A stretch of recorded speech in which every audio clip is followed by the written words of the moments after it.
kita udah melakukan banyak hal ya, ritual-ritual, berdoa, visualisasi, afirmasi, bahkan mungkin melepas apatis ini. Tapi keajaiban nggak datang-datang, Mas. Udah menunggu lama banget, kok nggak datang-datang, dilakukan lagi, menunggu lama nggak datang-datang. Nah, itu kenapa itu, Mas?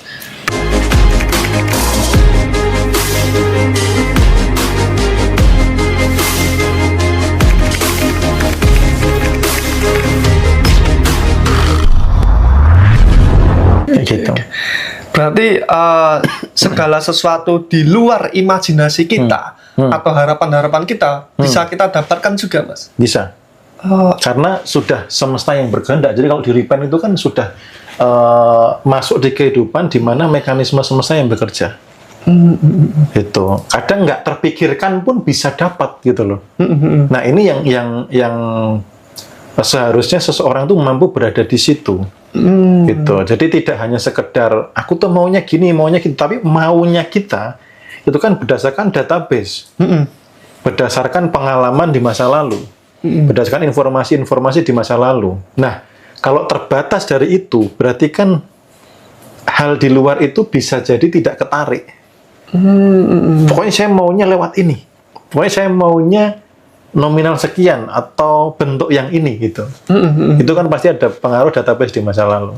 Oke. Gitu. Kalau di repent itu sudah kita di mekanisme kehidupan semesta bekerja, kita berkelimpahan.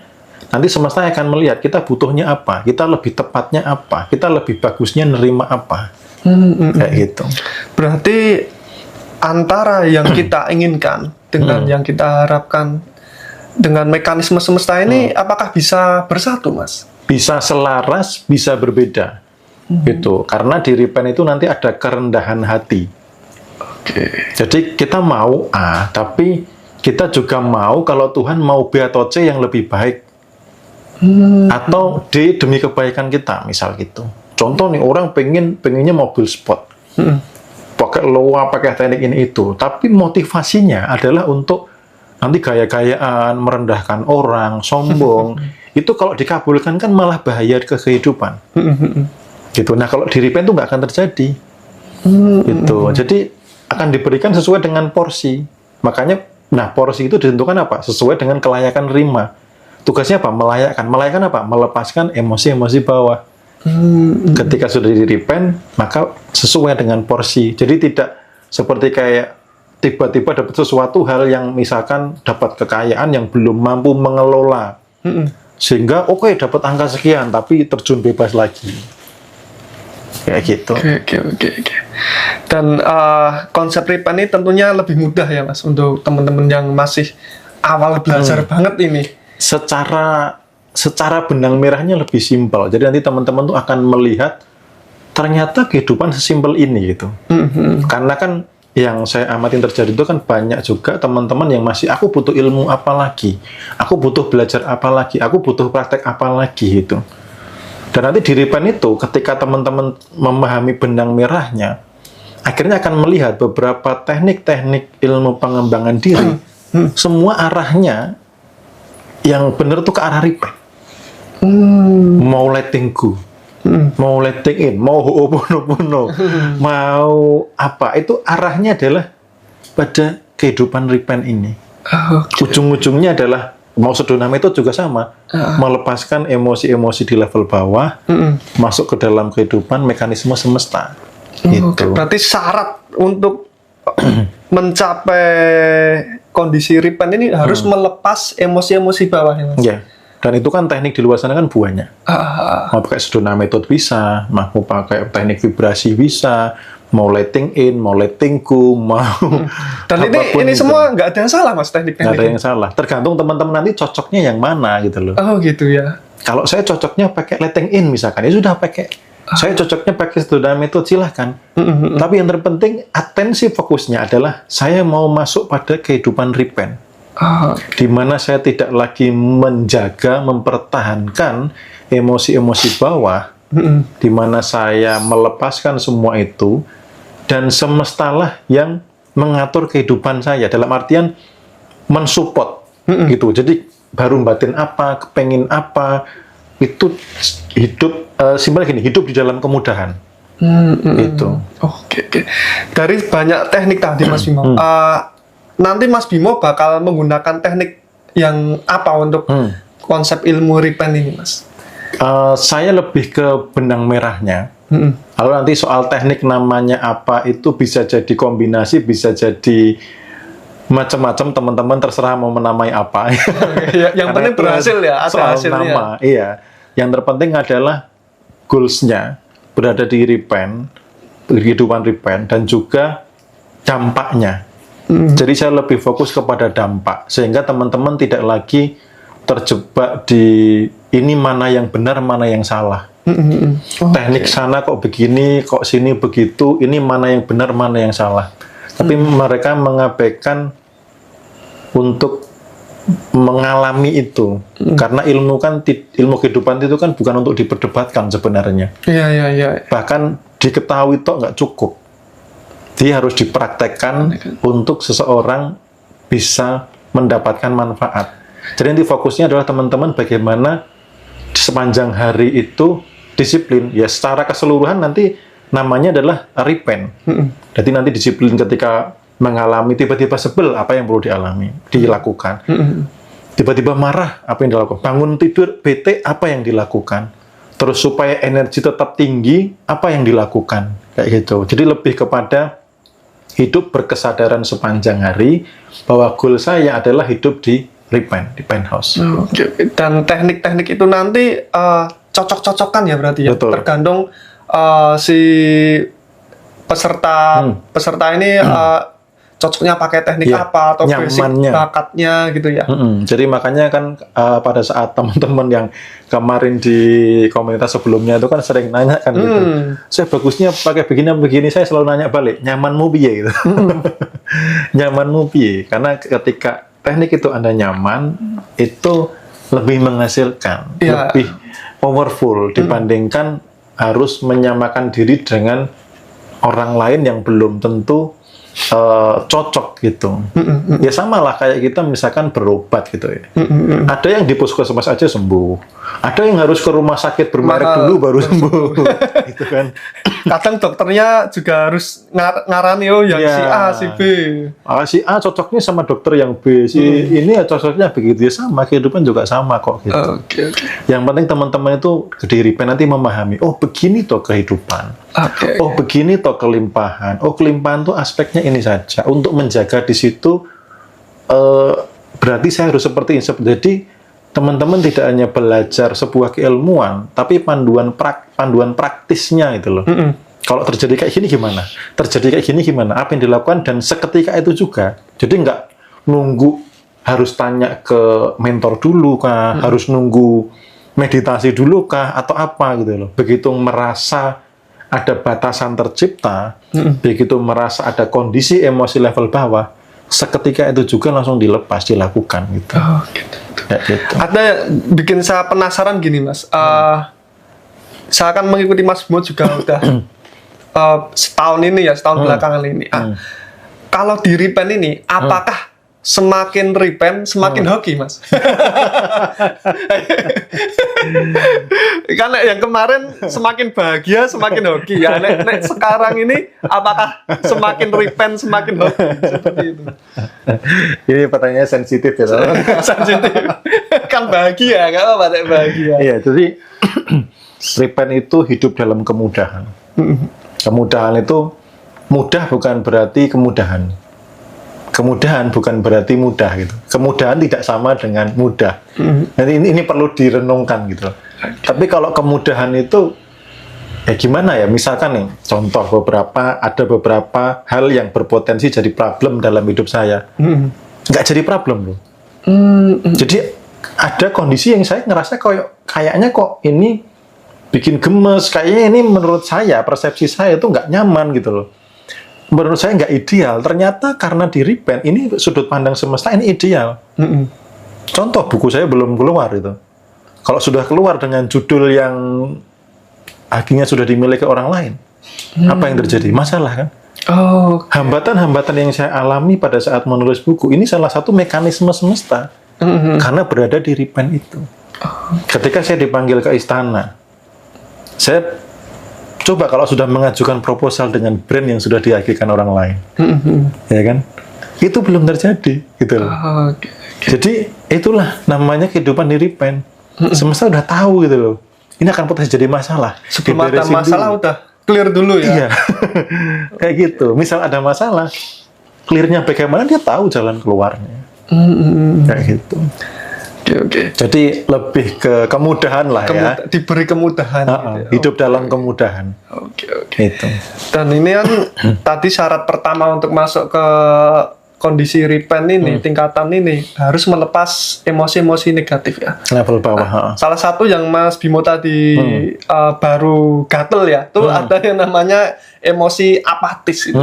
Nah, itu apa Mas? Apatis yang dimaksud tuh apa? Seperti apa? Iya, apatis. Jadi gini, saya tuh beberapa belakangan ini dipertemukan dengan orang-orang yang belum diizinkan berhasil. Itu salah satu faktor yang menghambat, yang kuat itu adalah apatis. Itu. Akhirnya menemukan jawaban juga ketika orang sudah belajar ke sana kemari. Sudah pakai, sudah punya ilmu kehidupan banyak gitu. Bahkan sudah belajar ilmu bisnis juga. Ternyata yang membuat belum berhasil itu adalah mereka apatis. Dan apatis ini di Gen Z fenomenanya luar biasa, bro. Gitu. Di Gen Z? Ya, di Gen Z ada, di generasi sebelumnya juga ada, tapi Gen Z ini juga lumayan banyak. Nah, apatis itu apa? Apatis itu adalah kondisi enggan melakukan sesuatu. Bisa malas-malasan, mager, menunda-nunda, nggak mau melakukan action langkah pertama. Macam-macam, bisa jadi karena faktor trauma masa lalu, karena putus asa, bisa jadi karena takut gagal, bisa jadi ada bayang-bayang ke depan yang negatif, kecemasan, sehingga sudah punya banyak teknik, sudah belajar nggak cuman ilmu spiritual, ilmu bisnis dan lain sebagainya, ilmu praktek dan sebagainya, tapi si apatis ini ternyata kalau nggak dilepas, itu membuat orang akhirnya tidak bisa menghasilkan apa-apa. Gimana mau menghasilkan? Wong dia mager, nggak memulai langkah pertama, nggak melakukan sebuah karya. Dan ini banyak fenomenanya seperti itu. Apakah mungkin apatis ini disebabkan juga oleh pemahaman yang salah terhadap keilmuan, Mas? Contoh, saya dulu pernah memikirkan tentang awal mula belajar law of attraction itu.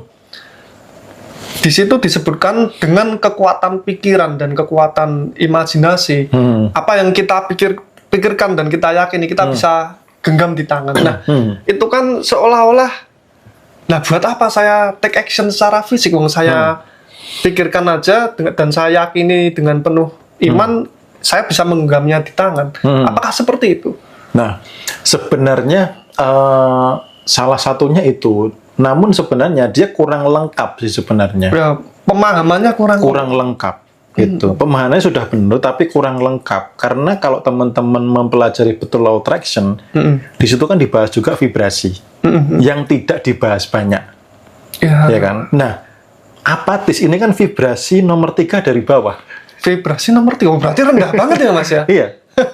Gitu. Di bawah apatis kan merasa malu lalu merasa tidak berharga.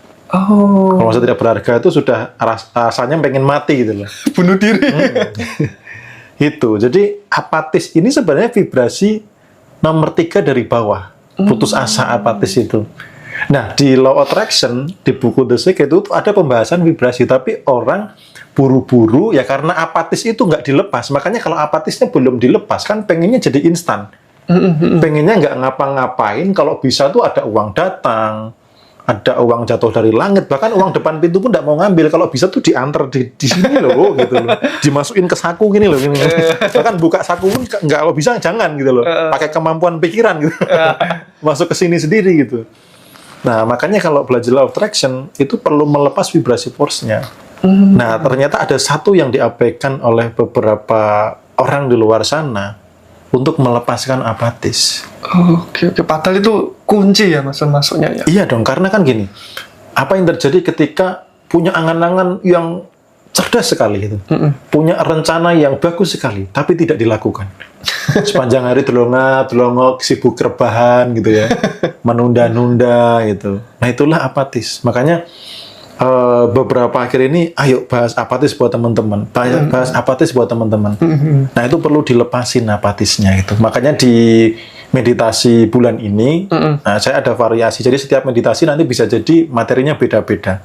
Tergantung dorongan petunjuk ini saya harus mengulas apa, karena beberapa bulan kemarin itu tentang servo kantong kosong. Nah ternyata di dalam waktu beberapa minggu ini, saya mendapatkan petunjuk yang kuat untuk satu, membahas kelimpahan itu apa, yang kedua adalah apatis.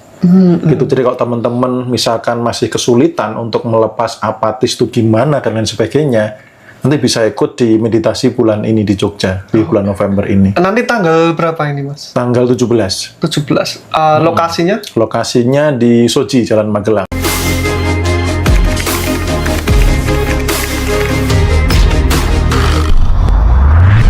Teman-teman nanti bisa menghubungi tim yang mau ikut bersama-sama lebih detail lagi membahas apa itu kelimpahan, apatis, sekaligus melepasnya.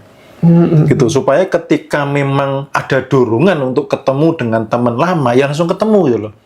Ada dorongan baca buku, ya baca buku. Ada dorongan ikut belajar bisnis A, ya dilakukan.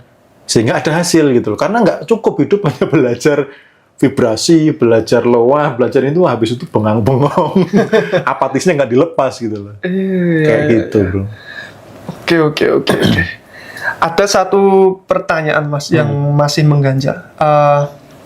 Soal kita sudah melakukan itu tadi, kita sudah melakukan banyak hal ya, ritual-ritual, berdoa, visualisasi, afirmasi, bahkan mungkin melepas apatis ini.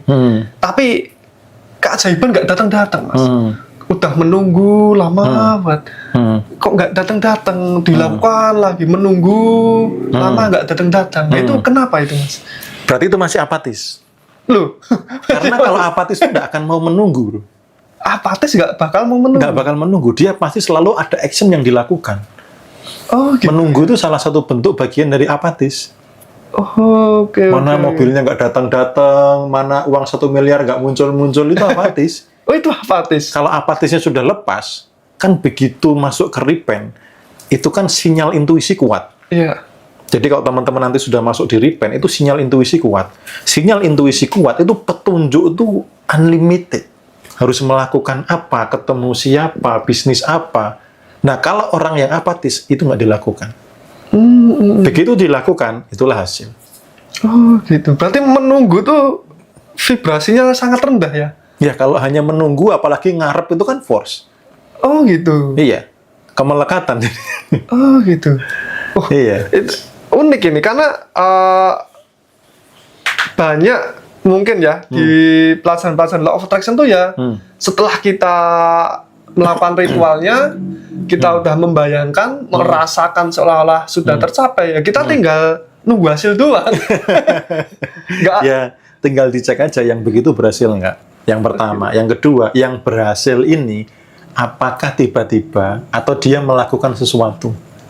Oh gitu Gitu. ya. Berproses gitu ya. Ya contoh aja misalkan saya loa pengen jalan-jalan ke luar negeri, kan tetap harus cek harga tiket, tetap harus beli tiket dan sebagainya kan. Bukannya tiket diantar ke rumah, dibeliin koper, bukan yang begitu kan. Walaupun mungkin saja ya itu bisa terjadi, tapi kan sangat jarang yang begitu. Iya. Itu seolah-olah memperlakukan semesta atau Tuhan seperti pembantu ya. Iya kan? Itu kurang ajar itu. Sama kui. Iya kan? Kita sudah banyak melakukan ritual doa, tapi ketika ada petunjuk-petunjuk nggak dilakuin.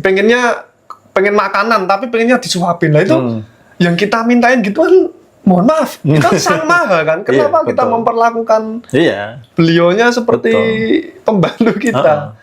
Jadi ketika apatis dilepaskan sudah tidak akan begitu. Oke. Gitu. Makanya itulah tadi yang menjawab itu salah satunya, iya ya ternyata apatis ini menghambat banyak orang yang sudah mungkin effortnya luar biasa, keluar biaya juga, waktu dan tenaga, pikiran untuk belajar sesuatu, tapi satu hal ini nggak dilepas.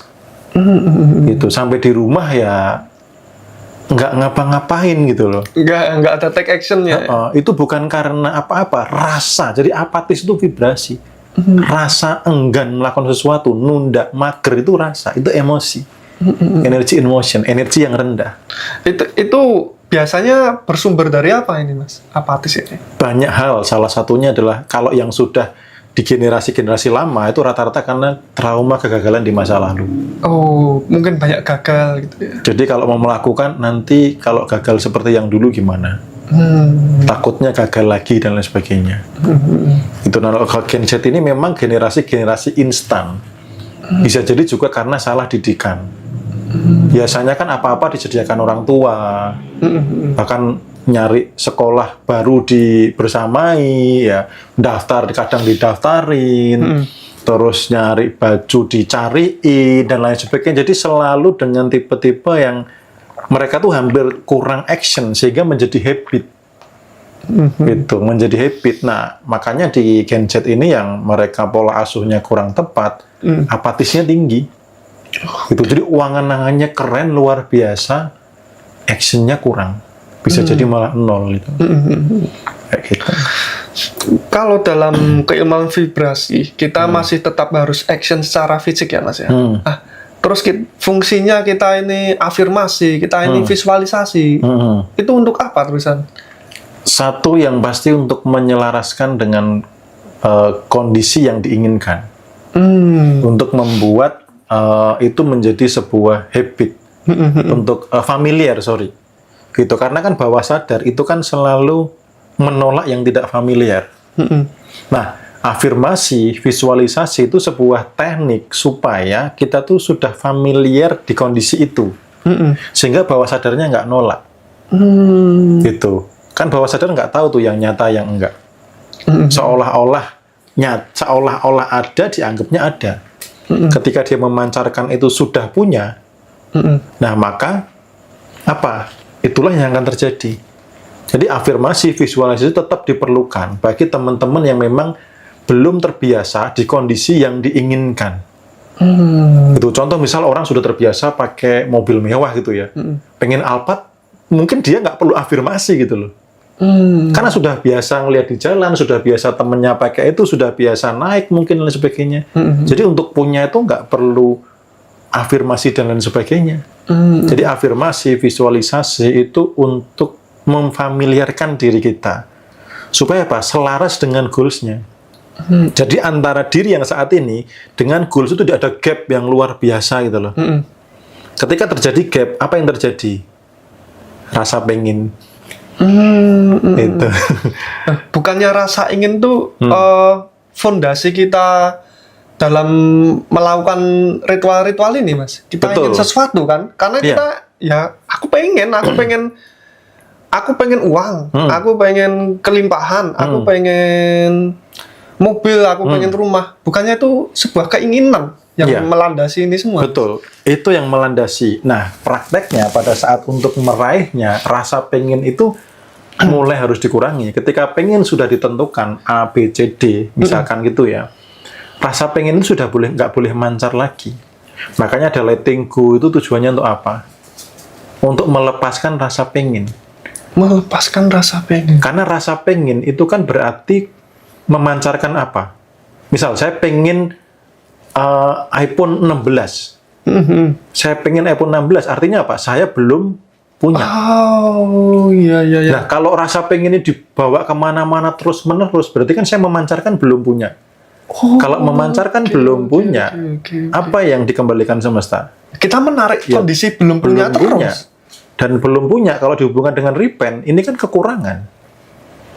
Bukan di kelimpahan. Tapi memang belum punya ya, Mas? Gimana, Mas? Makanya afirmasi, visualisasi, supaya rasa pengennya hilang. Oh, oke. Kalau sudah terbiasa membayangkan seolah-olah memiliki, misal gini, pas belum punya iPhone 16, pengen nggak? Oh, pengen. Oh, ini Kalau sudah punya, masih pengen nggak? kalau udah punya, ya seneng Mas. Nggak pengen lagi, Udah kan? nggak pengen lagi. Nah itulah visualisasi, afirmasi dan visualisasi itu supaya teman-teman tuh nggak pengen lagi, Oh. gitu. Makanya tanda-tanda law of attraction semakin dekat adalah ketika sudah nggak pengen. Ketika sudah nggak pengen. Oh, Iya. Oke. Jadi afirmasi visualisasi itu bukan memancarkan rasa belum punya, bukan pengennya yang digedein. Seolah-olah sudah punya, sudah familiar dengan benda itu, sudah nggak pengen lagi gitu loh. Kenapa? Seolah-olah sudah punya, ya sama kayak tadi. Kalau belum punya iPhone 16 ya masih pengen. Gitu. Begitu sudah punya, udah nggak pengen lagi gitu loh. Pas belum punya iPhone 15, pengen bro. Begitu sudah punya, sudah nggak pengen lagi gitu. Bahkan megang aja jarang gitu. Kasih admin yang megang gitu. Tetap dengan setia dengan yang lain Androidnya. Oke. Gitu. Itu berlaku juga di semua goals kita, Mas. Misal, lah aku pengen kaya nih. Betul.